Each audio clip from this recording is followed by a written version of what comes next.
Uma boa noite para todos, sejam bem-vindos. É sempre uma alegria renovada esse nosso momento. Hoje eu me escalei para falar aos corações amigos. E diante das turbulências que nós vivemos, todos nós, sem exceção, eu comecei agora, do retorno da nossa atividade profissional, procurando um tema para que a gente possa refletir nessa noite. Tira de lá, só um pouquinho.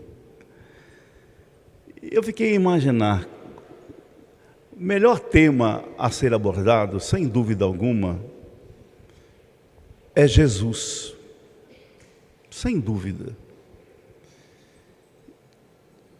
E pensando, cadê aquela fotografia primeira lá? O que ele significa para nós? Que Jesus, de fato, representa para as nossas vidas. E dentro dessa nossa reflexão, olha que foto significativa, né? Interessante. Observe que nessa casa, nesta moradia, não há fechaduras, né? Não há como Jesus abrir a porta. A porta, portanto, deve ser aberta do interior para o exterior. Isso certamente significa a nossa casa mental, a nossa existência. Da mesma forma, Jesus, se chegar até nós, Ele aguardará um sinal que nós consigamos abrir a porta dos nossos corações, para que Ele possa adentrar e dominar as nossas vidas. Dentro dessa reflexão primeira, que nós falamos no direito quando peticionamos das preliminares, eu vou falar um tema bastante comum e simples na casa espírita. Mas vocês vão ouvir de novo, que eu acho de suma relevância, de suma importância, que é o culto do Evangelho no lar. Né? Mas eu fiquei a pensar, não vou falar com as minhas palavras, que são pobres, e vou me socorrer de duas entidades, e através da mediunidade de Chico Xavier. Emmanuel, o diretor do mediunato de Chico, é ele que dava as diretrizes, é ele que apareceu a Chico Xavier e o convidou a trabalhar, colocando como premissas do trabalho 3 princípios: a disciplina e a disciplina. E um outro espírito chamado Neio Lúcio, num livrinho pequenino, que quem não leu ainda, eu convido a adquirir e estudar. Estudar também nas reuniões familiares. O livro chama-se Jesus no Lar. Pequenino, viu? Nós temos aí na nossa livraria. Não vá embora. Se você não tiver, adquira. Se nós não tivermos exemplares para todos, faça o pedido à Zésa para que ela possa pedir. A semana que vem você pega. E nós não vamos, certamente não dá tempo, caberia aqui um seminário para tratarmos só dessa obra. Eu vou falar 2 lições só. A primeira é o prefácio dessa obra, de autoria do espírito Emmanuel. Se não estiver enganado, está datado do ano de 1949, na cidade mineira, olha lá, 3 de outubro de 49, nós estamos chegando para outubro, né? Essa data é muito interessante. Alguém sabe o que aconteceu no dia 3 de outubro de 49? Não, de 49, de 3 de outubro? Doutor Damés? Não, de 49. 3 de outubro é a data de aniversário de Allan Kardec. Alguém teria coragem de falar qual foi o ano que Kardec nasceu? Dona Messi? Pode olhar no Facebook, rapidinho no Google aí. A data que ele nasceu, 1804. Faz tempo, né? Então, talvez comemorando o aniversário de Allan Kardec, depois alguém me faz as contas, quanto que ele vai fazer esse ano de aniversário. 3 de outubro de 2018, tira lá 1804 da conta. Eu não vou me atrever que eu sou meio ruinzinho de matemática. Mas Emmanuel vai nos presentear numa reflexão séria a respeito da nossa necessidade de cultuarmos o Evangelho em casa. Eu espero que cada um daqui presente saia com um exemplar ou com um pedido do exemplar Jesus no Lar e também com um compromisso de pelo menos uma vez por semana, 20 minutinhos, pouco mais que isso, para que você se reúna em casa com seus familiares e faça o Evangelho. Olha, eu digo com toda certeza que nós necessitamos de Jesus em casa, em razão das dificuldades do momento. Dizia um amigo para mim hoje, falou: doutor, ficou moda agora pular o muro e esfaquear esposas ou ex-companheiras? O que na verdade está carecendo não é só o rigor da lei, não, que é importante, sem dúvida alguma, a aplicação da lei, mas o que está faltando em casa é Jesus. Mas vamos lá, o que nos fala Emmanuel a respeito do Cristo? Vou me permitir a ler, porque nós não podemos perder nada dessa mensagem magnífica, né? Para a generalidade dos estudiosos, o Cristo permanece tão somente situado na história, modificando o curso dos acontecimentos políticos do mundo. Para a maioria dos teólogos, é simples objeto de estudo. Nas letras sagradas, imprimir um novo rumo às interpretações da fé. Para os filósofos, é o centro de polêmicas infindáveis. E para a multidão dos crentes inertes, é o benfeitor providencial nas crises, vamos parar por aqui um pouquinho, nas crises inquietantes da vida comum. Então, Emmanuel apresenta Jesus sob 3 colocações, sob 3 ângulos de observação. Primeiro, os estudiosos. Há muitos que discutem até na eventual existência ou não de Jesus.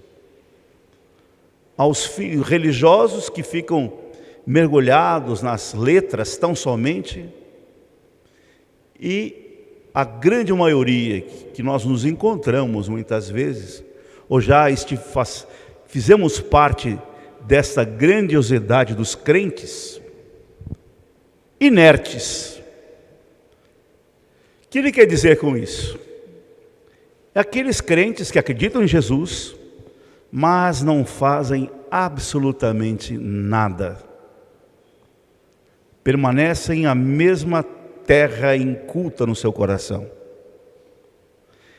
E observam Jesus apenas e tão somente naquela situação. Ou seja, nas crises inquietantes da vida comum. Todos nós, sem exceção que aqui estamos, passamos por crises. Crises, essa é triste, né? Existencial.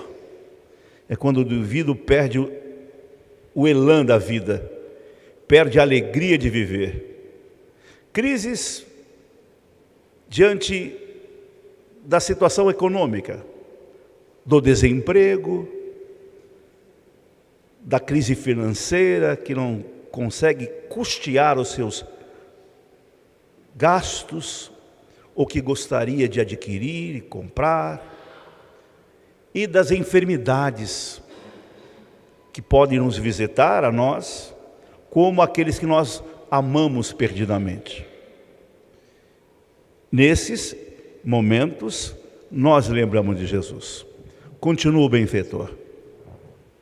Todavia, quando o homem percebe a grandeza da Boa Nova, vale lembrar que a Boa Nova significa o Evangelho de Jesus.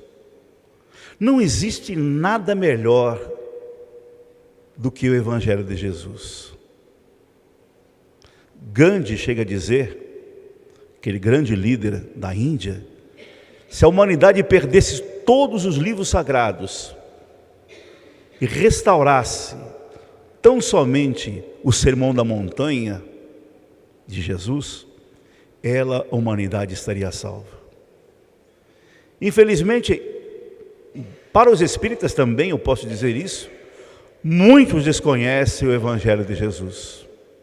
Jamais eu falo dos evangelhos, não só o Evangelho segundo o Espiritismo, mas também aqueles denominados evangelhos oficiais, Mateus, Marcos, Lucas e João. Tem muita gente, tenho certeza, até aqui conosco, não tenha vergonha de falar, nunca abriu o Evangelho de Jesus. Mas quando você se detém, agora com a luz, com a clareza, com a chave do Espiritismo, você vai entender que, na verdade, esse Evangelho é magnífico, é grandioso para a humanidade. Todavia, quando o homem percebe a grandeza da Boa Nova, compreende que o Mestre Jesus não é apenas o reformador da civilização, não é apenas o legislador da crença, não é apenas o condutor do raciocínio ou a doador de facilidades terrestres, mas também, e eu digo principalmente, acima de tudo, o renovador da vida de cada um. Olha que bacana, que bonito isso. Ele vai nos proporcionar, quando você compreender a lição do Cristo, a renovação íntima. E vai nos dar um brilho especial, um fator diferencial das nossas vidas. Quando nós tivermos Jesus interiorizado, até o nosso semblante muda, o nosso olhar muda, as nossas vibrações são diferentes. Atingindo esse ápice de entendimento, a criatura ama o templo que lhe orienta. Então, se eu atingir esse clímax, esse ápice do entendimento, o templo aqui representa, com um sentido bastante particular, a nossa casa espírita. Não é um templo que conhecíamos quando frequentávamos diferentes religiões, onde há o ritual, a ritualística, os dogmas. Não. Mas nós também amamos o nosso templo, a nossa casa espírita. Atingindo esse ápice do entendimento, a criatura ama o templo que lhe orienta o modo de ser. Contudo, isso é importante, isso que eu busco nessa noite, passar para vocês. Não se restringe às reuniões convencionais, para as manifestações adorativas. Então, minha gente, nós temos que vencer esse limite. Eu sou cristão, eu gosto de Jesus, eu cultuo, eu adoro só nos dias de reunião pública, só nos dias que eu venho à casa espírita. Isso para nós é muito pequeno. Por quê? e sim traz o amigo celeste ao santuário familiar. Eu te pergunto, não responda, apenas pense. É igual eu faço as minhas abordagens no tribunal do júri. O jurado não fala, ele não pode nem fazer assim, nem assim. Se fizesse manifestar eventual interesse de voltar comigo, o julgamento é nulo. Então, portanto, não respondam, apenas façam. Eu lhe pergunto, e você responde apenas com o seu coração. Você está levando Jesus para o santuário doméstico de sua casa? É interessante, né? A gente reclama das situações de conflitos domésticos. E aqui vale uma lembrança para quem é pai, mãe, avô. Eu estou numa fase tão bonita da minha vida que eu sou pai e avô. E o meu nenê, o melhor herói dele não é Homem de Ferro, não é embora que ele tenha o nome de Thor, né? É Jesus. É magnífico essa demonstração de crença, de fé. Mas isso, embora que nós sabemos que isso é dele, de espírito imortal, mas nós podemos levar os nossos filhos a essa ligação com Jesus, esta confiança. É interessante isso, né? Nós precisamos levar Jesus para o santuário doméstico, onde Jesus então passa a controlar as nossas paixões. Paixões no sentido mais vulgar possível, hein? A corrigir as maneiras e a inspirar as palavras, habilitando o aprendiz a traduzir-lhe os ensinamentos eternos através de ações vivas, com os quais espera o Senhor entender, ou melhor, estender, né, o reino da paz e do amor sobre a terra. Então vamos voltar um pouquinho para a gente refletir um pouco mais a respeito do que Emmanuel quer nos dizer quando fala de Jesus, o que ele aguarda de nós. Não basta dizer eu sou cristão, sigo a Jesus, vou à casa espírita, mas eu tenho que colocar os princípios na minha vida. Olha lá, bota um pouquinho só, por favor. Então Jesus passa a controlar as nossas paixões, a corrigir as maneiras e inspirar as palavras, habilitando nós que somos aprendizes a traduzir, a colocar em prática os ensinamentos eternos através de ações vivas. E assim nós iremos estender o reino dos céus para a terra, tão importante. Continua o benfeitor. Quando o evangelho penetra o lar, o coração abre mais facilmente a porta ao divino mestre.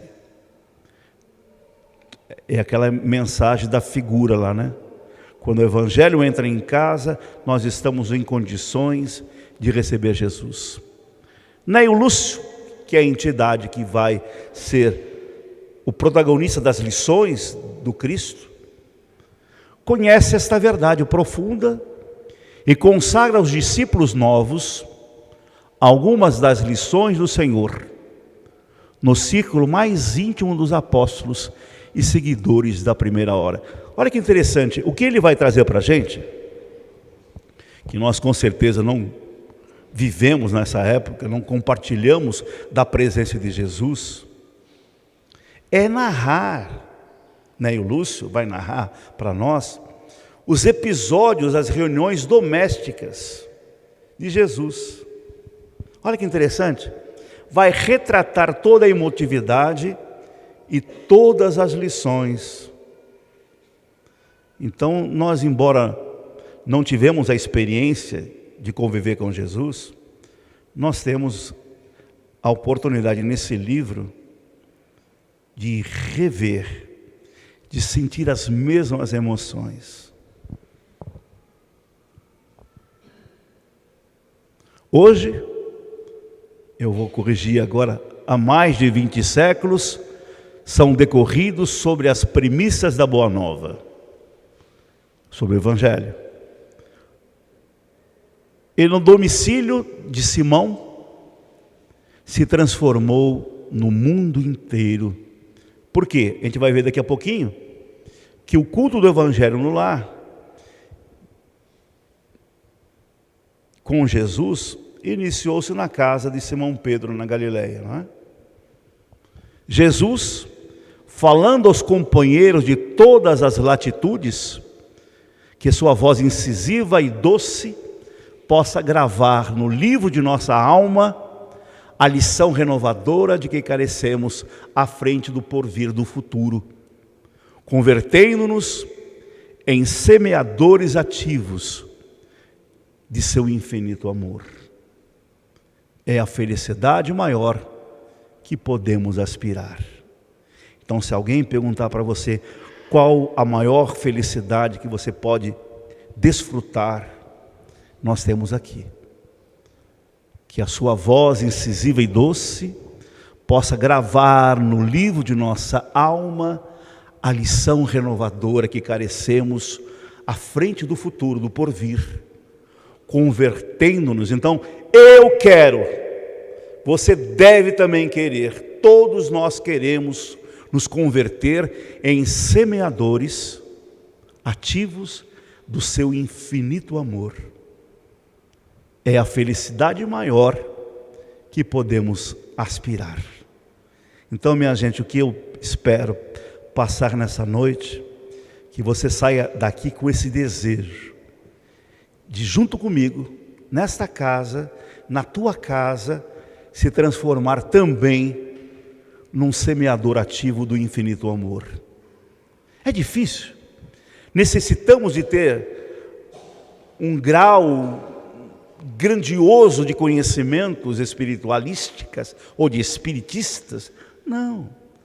Basta a boa vontade e esse interesse de espargir, de divulgar o amor conforme Jesus nos amou.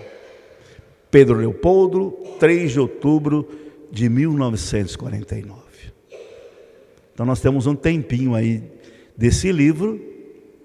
Honestamente, quem nunca leu Jesus no Lar, levanta a mão.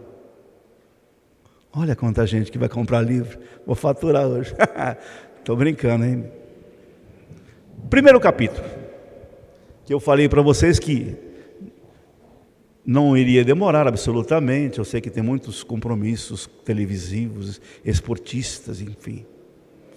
Mas, primeiro capítulo, depois você lê os demais, é o primeiro culto do Evangelho no lar. O culto cristão no lar.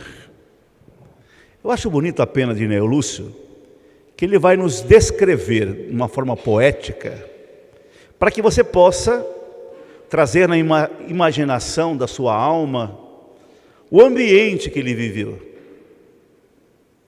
Bonito. Veja lá. Povoara-se o firmamento de estrelas. Muitas vezes nós temos um céu estrelado e ninguém olha, né? Fica olhando só para o celular, para o tablet, para a televisão. Para um pouquinho. Olha as estrelas tão belas que são, né? Quantas inspirações que possam nos trazer esse cenário.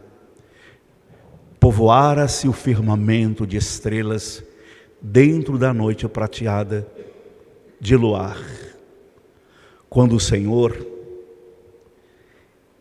instalado provisoriamente em casa de Pedro, pescador, tomou os sagrados escritos e, como se quisesse imprimir novo rumo à conversação, que se fizera improdutiva e menos edificante, falou com bondade.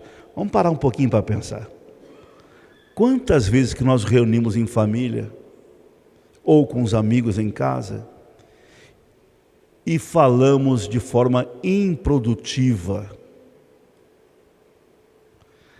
O Espírito André Luiz fala que nós não conseguimos ficar 5 minutos numa palestra edificante. Reuniu, faz um teste, marca no relógio, começa a falar. Daqui a pouco um cita um episódio, embora que nós estamos vivendo uma época tão dolorosa, né? Nessa de propaganda política, um falando mal do outro, negócios. Se você fica sem rumo, sem querer acreditar em ninguém, meu Deus do céu. Mas quando não tem política, tem muitos assuntos que são sem nenhuma sustentação, que não levam a lugar nenhum. Então, pelo menos no Evangelho você vai ficar alguns minutos, né? Jesus, olha, inteligente, pegou a Escritura e começou a ler. E falou com bondade: Simão, o pescador, Pedro, né? Que faz o pescador quando se dirige para o mercado com os frutos de cada dia? O apóstolo pensou alguns momentos e respondeu meio hesitante: Mestre, naturalmente escolhemos os melhores peixes. Ninguém compra os resíduos de pesca. Jesus sorriu, aprovando, portanto, a resposta, que era isso mesmo que ele queria ouvir, e perguntou de novo: e o oleiro? Para nós, hoje em dia, se alguém perguntar que é oleiro, tem muita gente que não sabe, né? Não é verdade? Que faz para atender a tarefa a que se propõe? Certamente, Senhor, redarguiu o pescador intrigado. Aonde que Jesus quer chegar? Perguntou do peixe, agora do oleiro. Por isso que ele fala de entregado. Certamente, Senhor, modela o barro. Então o oleiro, ele faz os vasos, né? Hoje em dia praticamente a gente não vê isso, né? Recentemente, vocês vão morrer de inveja, né? Eu vi não um oleiro, mas um indivíduo trabalhando com a formação de cristais, né? Soprando lá em Burgori, fazendo cristais. Profissão antiga. Imprimi-lo a forma que deseja. O amigo celeste, de olhar compassivo e fulgurante, insistiu: e como procede o carpinteiro para alcançar o trabalho que pretende? O interlocutor, muito simples, informou sem vacilar: lavrará a madeira, usará o enxol e o serrote, o martelo e o formão. De outro modo, não aperfeiçoará a peça bruta. Calou-se Jesus por alguns instantes e aduziu. Preste atenção que ele vai falar Jesus para nós agora, né? Assim também é o lar diante do mundo. O berço doméstico é a primeira escola e o primeiro templo da alma. A casa do homem é a legítima exportadora de caracteres para a vida comum. Seu negociante seleciona a mercadoria, seu marceneiro não consegue fazer um barco sem afeiçoar a madeira aos seus propósitos. Como esperar uma comunidade segura e tranquila sem que o lar se aperfeiçoe? Olha que profundidade, né? Como que nós esperamos um Brasil melhor, um Brasil realizador? Eu não gosto nem de falar, mas não posso mais nem ouvir. O que você deseja para o Brasil? O indivíduo vai lá: eu quero para o Brasil do futuro, não corrupção. É importante a gente agir dentro da nossa casa, né? Dentro da casa, dando exemplos, cultivando o amor, a verdade.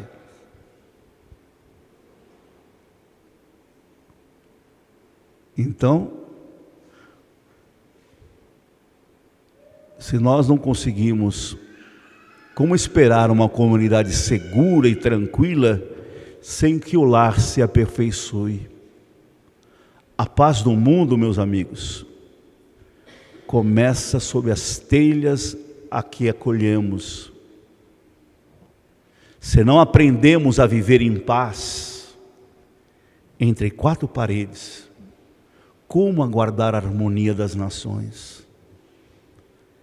Tem muitos lares que ficam num permanente litígio, na incompreensão. Você não sabe o que é viver em casa. Eu sempre tenho dito isso, observado isso. Os problemas são comuns. Os parentes problemáticos há em todos os grupos familiares. Discórdias nós encontramos porque isso é próprio do nosso estágio evolutivo. O que nós não podemos é nos tornar desses indivíduos que trazem um desajuste no lar, mas dentro da visão espírita compreender. A gente não pode transformá-los, somente o tempo o fará. Tenhamos tranquilidade, não é? Basta reunir o grupo familiar para você ver que eu estou dizendo absolutamente a verdade. Todos nós temos problemas. Os problemas são semelhantes. Às vezes nós temos vontade de trocar de família, não troque que vai mudar só o endereço. Os problemas são os mesmos. E aí eu falo nas questões afetivas, na troca do companheiro, do consórcio, do casamento, da vida a dois. Você muda, os problemas vão se repetir, porque é próprio do ser humano, as deficiências que nós temos. Por isso que nós temos que construir e controlar, ter a paciência para melhorar o lar que nós estamos.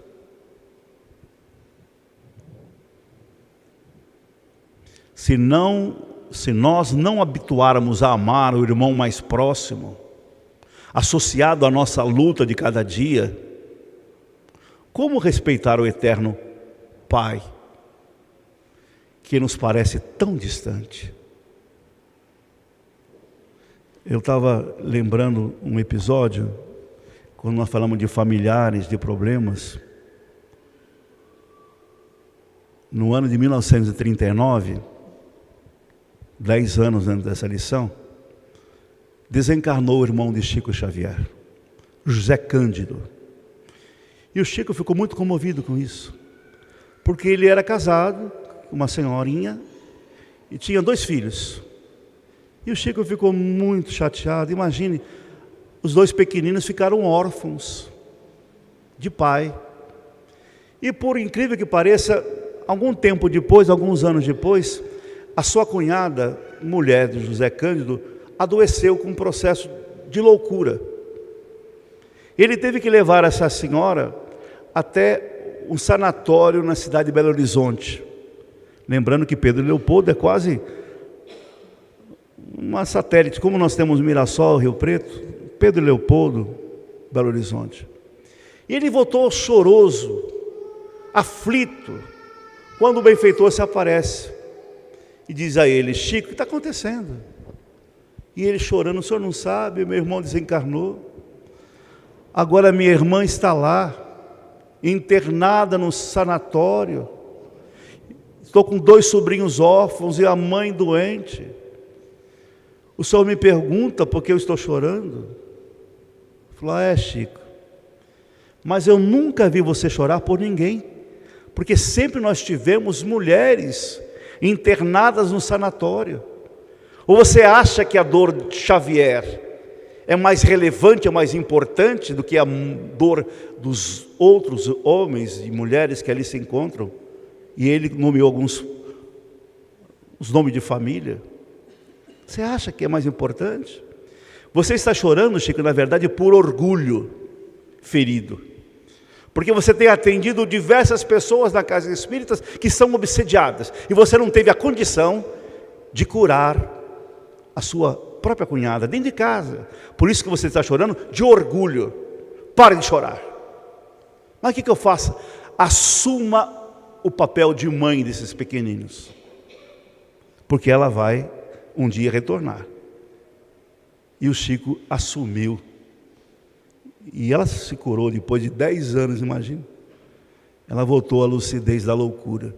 Então é um exemplo para nós que muitas vezes nós não compreendemos essa bênção que é a vida em família. Dificuldades todos nós temos. Até imagine Chico Xavier. Quem viu a história de Chico sabe os problemas enfrentado na sua família.